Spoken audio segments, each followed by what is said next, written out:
सिद्धांत है। कितने लोगों ने अवध जी वाला guest in the news room का एपिसोड देखा? 4 बार। क्या करते हो दोस्त?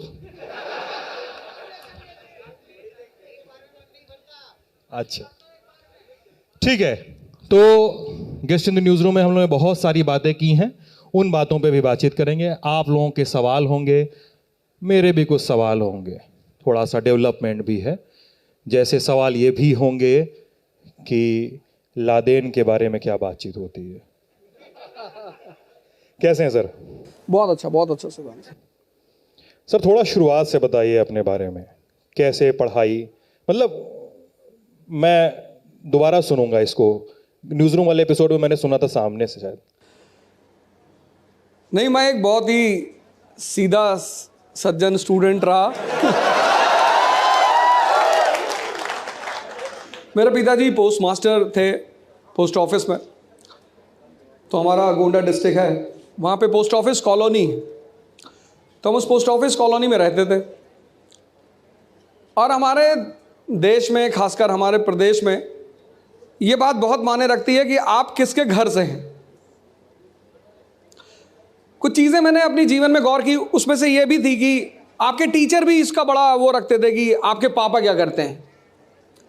से हमारे एक पीटीआई थे, मैं उनका नाम तो नहीं लूँगा, लेकिन वो हमें क्रिकेट की टीम में कभी एक्स्ट्रा में रखते थे।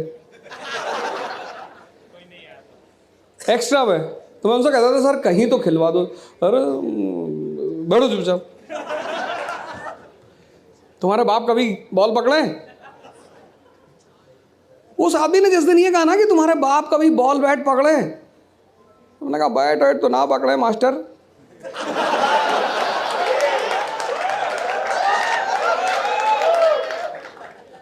लेकिन उनका लड़का पकड़ा है। और आज शाम को बताएंगे बैट चलाया कैसे जाता है। हर आदमी की, जैसे अभी सौरभ भाई तुमसे कुछ बोल रहे थे, जब भी तुमसे कोई बड़ा बोले उसका सम्मान करो, उससे जबान मत लड़ाओ। लेकिन एक बात और याद रखो, अगर तुमसे कोई अपनी गरिमा के विपरीत बदतमीजी कर रहा है, गरिमा, ये शिक्षक की एक गरिमा है। शिक्षक तुमको धमकी नहीं दे सकता, भाई तुमने क्लास में बदतमीजी की, अब हम तुमसे ये नहीं कह सकते आओ बाहर। नहीं, वही मैं कह रहा हूं, अपनी भावना को हमेशा संयमित रखना चाहिए। लेकिन अब कोई शिशुपाल बन रहा है तो मारना तो पड़ेगा ही। भैया 80 गाली दे लो, 85 दे लो, नहीं मन तुम्हारा कर रहा 98 रुक जाओ, हम रोक रहे हैं, तुम रुक ही नहीं रहे हो। तुम कह रहे हो तुम्हारे बाप कभी बैट बॉल पकड़े?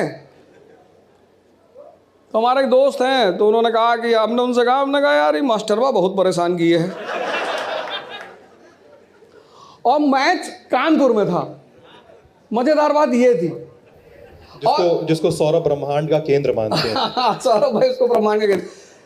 तो हमने कहा आज अगर ये ना खिलाई तो अब हम खेलब।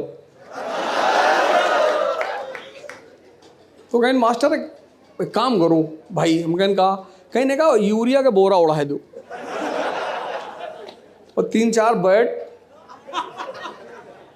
उनको पता चल गया था बाद में कि ये सब कांड कौन किया है, लेकिन क्या हुआ जब पता चला? तब क्या हुआ? पता उनको ये थोड़ी पता था कि वो कहते थे मुझे पता है ये किसने किया। आप गुरु है हमारे सर, हम कैसे नहीं सर, हमें शर्म आ रही कि आप हमारे ऊपर इल्जाम लगा रहे। फिर उन्होंने मुझे खिलाया मैच। ये तो बात की कहानी। पहले की कहानी ये है कि मैं, अब चूंकि एक सामान्य घर से था, तो सामान्य घर में क्या होता है, हमारे यहाँ क्या होता है कि लोग हमारे माँ बाप हमसे कहते देखो बदमाशी न की हो, तो हर बाप विधायक नहीं है। तो हमने सोचा ये बात हमारे बच्चों को ना कहना पड़े कि तुम्हारा बाप विधायक नहीं है, करो बदमाशी जितना करना है। मेरी लड़की का एडमिशन हुआ अभी एक स्कूल में, तो वहाँ 60% से जिसका कम होता है उसको वो फॉरेन ट्रिप पे नहीं ले आते। हर साल ट्रिप पे ले आते हैं, एक नेशनल एक इंटरनेशनल। तो जिसका 60% से कम होता है वो उसको फॉरेन ट्रिप पे नहीं ले आते। तो कल हमसे बोली गई पापा हम इस स्कूल में नहीं पढ़ेंगे। हम क्या, क्यों? कहीं हमारा 60 कभी आएगा नहीं। हमने कहा चलो ठीक है, कॉपी चेंज करवा देंगे। आप यूपी बोर्ड से पढ़ेंगे सीबीएसई से? सीबीएसई से। सीबीएसई से। तो आदमी को एक अच्छा रहना चाहिए, अपना एक अच्छा आदर्श बनाना चाहिए। और मेरे ख्याल से आज का जो समय है उसमें कृष्ण से अच्छा आदर्श कोई नहीं। कोई तुमको इतना प्यार करे उसको इतना करो, कोई तुमको इतना सम्मान दे उसको असीमित दो। तुम अगर कृष्ण का कैरेक्टर देखो तो वो आज के समय का सबसे अच्छे कैरेक्टर है। वो हर सवाल का जवाब उनके पास है। लेकिन और अपने आप को स्ट्रांग बनाओ, मजबूत, मानसिक तौर पे, शारीरिक तौर पे, कि जैसे आज तुम यहाँ खड़े सुन रहे हो, बैठे सुन रहे हो, कल तुमको भी लोग सुने। हम भी कभी वहीं बैठे रहे होंगे, हम भी लोगों से मिलने गए होंगे। तो अब ये जो शक्ति की अवधारणा है ना, इसको अपने दिल में बिठाओ और उस पर काम करो। जैसे किसी ने भी कहा मैंने 4 बार मेरा एपिसोड देखा, अच्छा किया, 4 बार देखा, उससे सीखा क्या तुमने, वो बहुत इंपॉर्टेंट है। जैसे मैंने पढ़ाई की तो पढ़ाई की, मैंने पढ़ाई, ऐसा तुम भी करो। और दुनिया में किसी को नाज हो ना हो, तुम्हारे माँ बाप को तुम पे नाज होना चाहिए।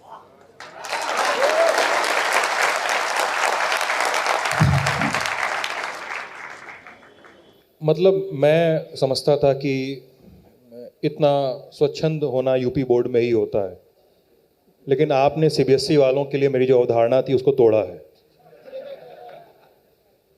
अच्छा, कितना व्यस्त रहते थे क्लासरूम के बाहर आप जब स्कूल में थे?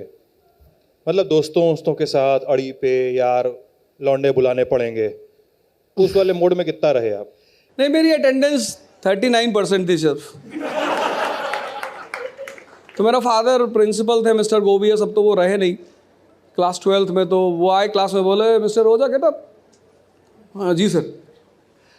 बोले you will not be allowed to sit in board examination. बोले तुमको बोर्ड की परीक्षा नहीं देने दी जाएगी। मैंने कहा गुरुजी बहुत अच्छा है, फेल हो जाते बेइज्जती होती, तो हम कम से कम बहाना तो बनाएंगे कि एडमिनिस्ट्रेशन। फिर मैंने कहा गुरुजी एक बात और सुन लो, यूपी बोर्ड से भी भरे हैं।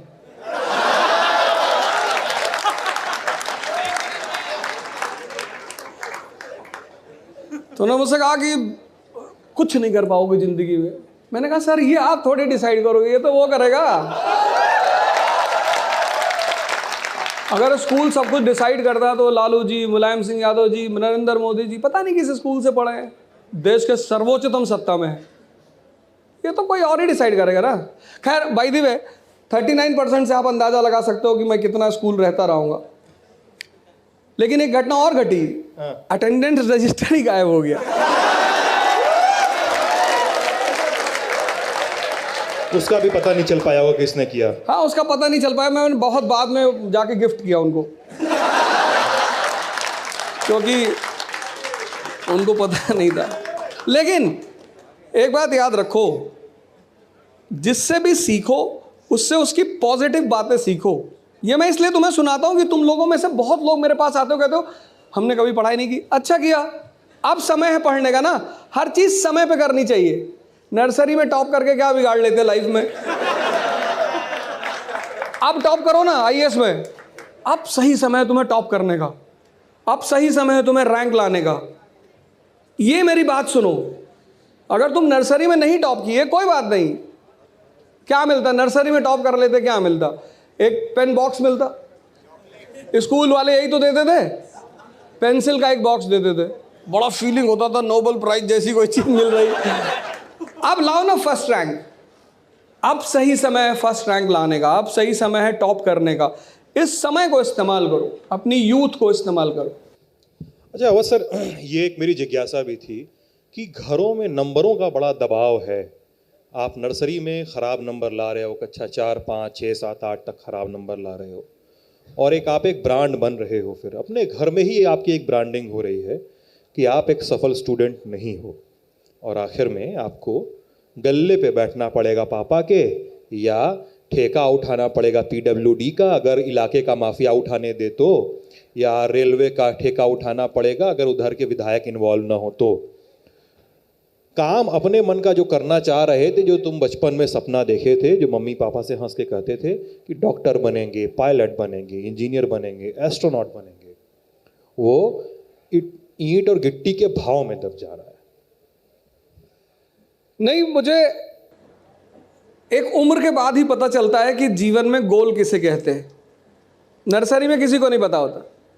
हमारे पेरेंट्स बहुत सारे बेचारे नहीं जान पाते, मैं उनको दोष नहीं देता, क्योंकि समाज एक रास्ते पे चलता है।